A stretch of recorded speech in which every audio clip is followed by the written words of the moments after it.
ناپلئون هیل میگه ذهن ناخودآگاه تنها پل ارتباطی ما با شعور برتره. نویسنده معروف بیندیشید و ثروتمند شوید یعنی ناپلئون هیل ذهن ناخودآگاه رو یه چیزی خیلی فراتر از حافظه و عادت میدونه.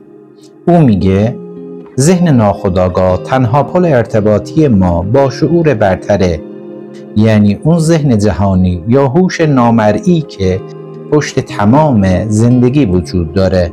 چطوری بهش وصل میشیم؟ هر فکری که همراه با احساس قوی باشه، مثلا ترس شدید یا اشتیاق سوزان، از ذهن خودآگاه عبور میکنه و تو ناخودآگاه ذخیره میشه. از اونجا هم میتونه به ذهن جهانی متصل بشه و باعث شه ایده ها، الهامات یا حتی شرایط جدیدی به سمت ما بیاد. در واقع ذهن ناخودآگاه دروازه ورود به قلمرو خلق واقعیته.